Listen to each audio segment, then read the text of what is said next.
Not long ago, there was a man named Joseph. Joseph was in his early 30s and had just landed a great job as a software engineer. He was excited about the opportunity and felt like he was on the right track in life. But as time went on, he began to question whether he was making the right choices. One day, Joseph woke up and decided to seek out the answers to his burning question.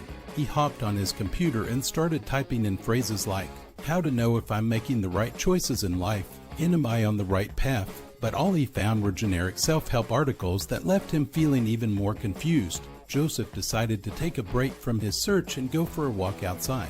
As he strolled through the park, he saw a group of elderly men sitting on a bench and chatting. Joseph felt drawn to their wisdom and decided to approach them. "Excuse me, gentlemen," Joseph said. "I'm sorry to interrupt, but I have a question I've been trying to answer. Am I making the right choices in life?"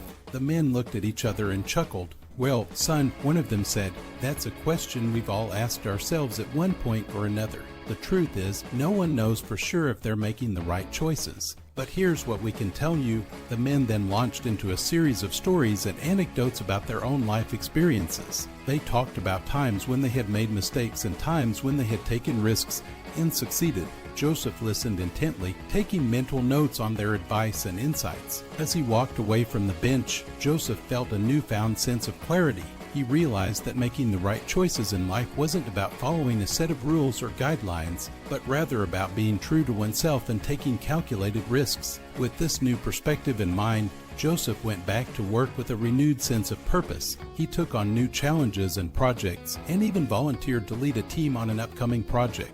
Months went by, and Joseph felt more fulfilled than ever. He was confident in his choices and had a sense of peace knowing that he was living life on his own terms. One day, Joseph ran into the group of elderly men again. "Gentlemen," he said with a smile, "I just wanted to thank you for your advice that day in the park. It really helped me figure out what I wanted in life." The men smiled back at him. "We're glad we could help, son," one of them said. "But just remember, there's no one right way to live life. The best thing you can do is trust yourself and enjoy the ride."